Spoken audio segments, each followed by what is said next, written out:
Another stunning day of testimony on Capitol Hill. Donald Trump cannot escape responsibility by being willfully blind. The committee investigating the insurrection calls a Colorado man to testify. This could have been the spark that started a new civil war. His now severed ties to an extremist group involved in the violence and what he worries for our country moving forward. I fear for the world that they will inherit if we do not start holding these people to account. Hard work and no pay. For 6 months, we've been sitting waiting to receive approximately $220,000. Contractors turn to contact Denver 7 as a high-end hotel opens before paying them for their work. We begin tonight in Washington, where the dust is settling after another riveting day of testimony surrounding the January 6th insurrection. And today's hearing focused on President Trump's efforts to overturn the 2020 election and the role extremist groups played in storming of the Capitol. Now, the hearing began with a timeline of the former president's actions leading up to the insurrection. During a White House meeting in December 2020, Trump and allies discussed ways to overturn the election, including using the military to seize voting machines in states Trump lost. Former White House attorney Pat Cipollone was in that meeting, and in videotape testimony played today, Cipollone said he believed Trump was getting bad advice and that he should have conceded that he lost the election. To have the federal government seize voting machines, it's a terrible idea for the country. That's not how we do things in the United States. And the day after that meeting, Trump sent out this tweet telling supporters to come to Washington on January 6th, promising it would be, in his words, wild. During testimony today, Stephen Ayers said he traveled from Ohio to Washington because he was following everything the president was putting out. Ayers has since pleaded guilty to illegally entering the Capitol. I followed, President Trump, on all of the websites, he basically put out, come to Stop the Steal rally, and I felt like I needed to be down here. The House Select Committee today also called a Colorado man to testify. Jason VanTattenhove is a former spokesperson for the Oath Keepers, one of the far-right extremist groups involved in the violence at the Capitol. And Tattenhove broke from the group before the insurrection. And in an interview tonight, he admitted he didn't fully understand just what these groups were capable of. I was guilty of underestimating them, and I think we're just at a point in time in history where we cannot do that anymore. Denver 7's Rob Harris has been listening to VanTattenhove's testimony. And Rob joins us now from the newsroom. And Rob, he talked about his fears for our country moving forward. Yeah, and he did. So Jason VanTattenhove says he was introduced to the Oath Keepers when he covered them as an independent journalist. He then was hired to be a national spokesperson for the group. But in his testimony today, he described the red flags that pushed him out of the group and then pushed him to come forward before the entire country to sound the alarm. I think we need to quit mincing words and just talk about truths. And what it was going to be was an armed revolution. In his testimony before the January 6th Congressional Committee, Jason VanTattenhove described the move towards violence he saw within the Oath Keepers and why Americans should worry about it in future elections. I think we saw a glimpse of what the vision of the Oath Keepers is on January 6th. It includes violence. It includes trying to get their way through lies, through deceit, through intimidation, and through the perpetration of violence. A key part of VanTattenhove's testimony was in response to a question from Congressman Jamie Raskin, who asked why the Oath Keepers leader Stewart Rhodes had become fixated on the Insurrection Act. VanTattenhove says Rhodes was preparing for the next Civil War. This could have been the spark that started a new Civil War, and no one would have won there. That would have been good for no one. VanTattenhove was no longer connected with the Oath Keepers on January 6th. He says there were many red flags that pushed him out, including open racism and denial of the Holocaust. Denver 7 talked to his friend and former coworker Daniel Sewell, who told us about VanTattenhove's journey out of the group. It was like he got seduced into this hate group thinking they were constitutionalists when really they didn't have good intentions at the heart of what they were doing. So when Jason saw that, he was able to get out of it And now this is like his whole redemption process. At the end of his testimony, VanTattenhove shared his fears for what the next election could bring if former President Trump runs for office again. What else is he going to do if he gets elected again? All bets are off at that point. And that's a scary notion. Now, according to the Southern Poverty Law Center, the Oath Keepers has tens of thousands of members, both present and former law enforcement officials and military veterans. 11 members were indicted by a federal grand jury earlier this year, and they were charged with seditious conspiracy. Shannon. All right, Rob Harris for us tonight. Thank you, Rob. And in another revealing moment today, the House Select Committee displayed a text exchange between two former Trump campaign advisors in the hours just after the violence. So in this exchange, former campaign manager Brad Pascal told Katrina Peterson that he feels, quote, guilty for helping Trump win in 2016. Pearson responded that Pascal did what he felt was right at the time, and Pascal responded, quote, yeah, but a woman is dead.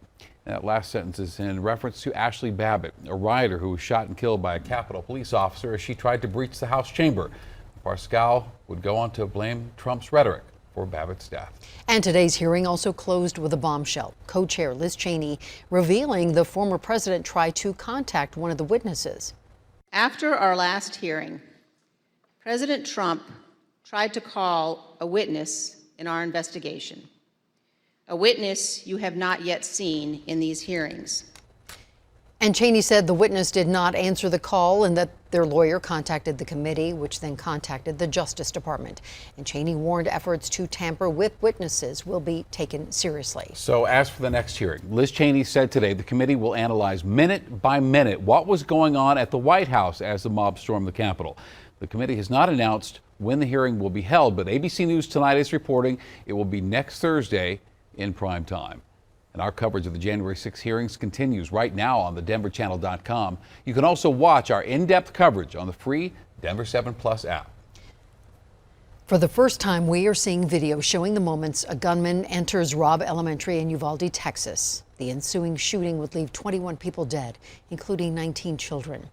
The edited video published today by the Austin American-Statesman, it's tough to watch, and it shows parts of the nearly 80 minutes that passed from the time the gunman entered the school and when police finally go into a classroom.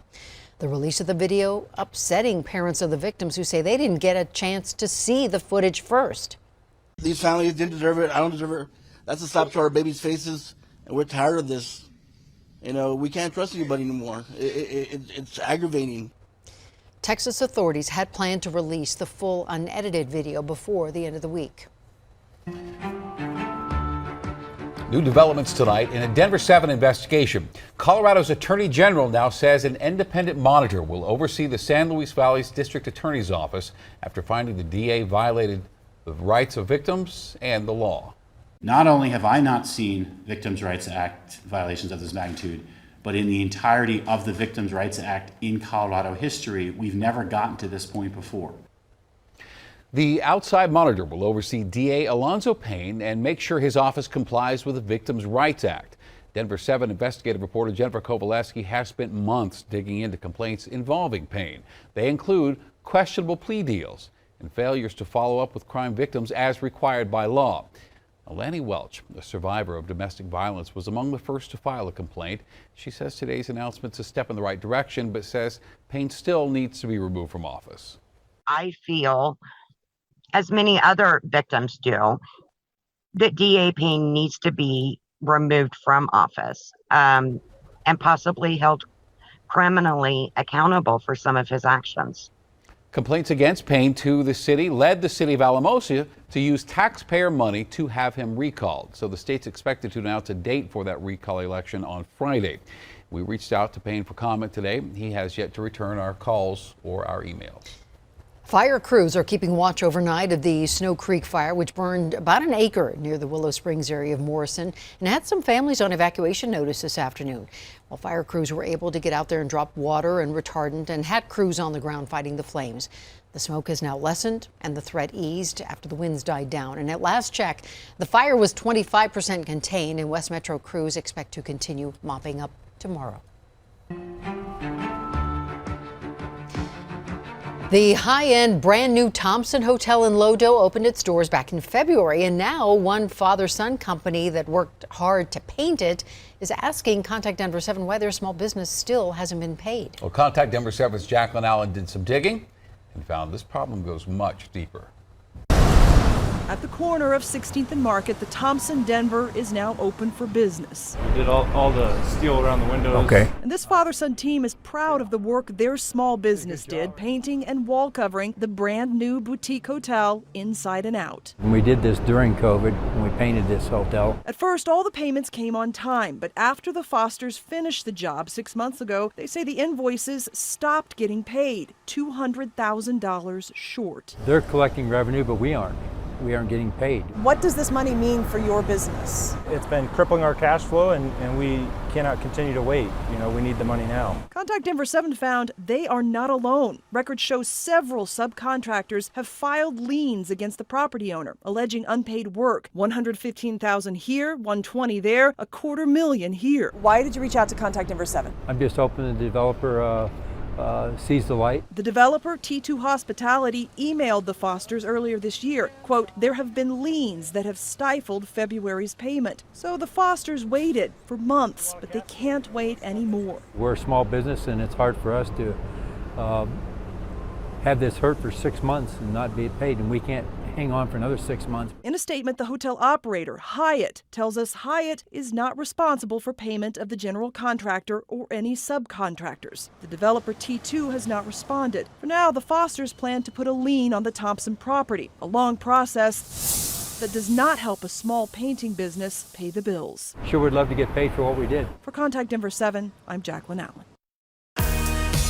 Sizzle back in the weather today. I'll let you know if there are any triple digits in the 7-day. Colorado is becoming a state of champions, including sports you may not know about. Up next, we're introducing you to Denver's premier oyster shucking specialist. Plus, the Avs will have a new man in net when they begin defending their title. And tonight, for the first time, we are hearing from the new #1 goalie.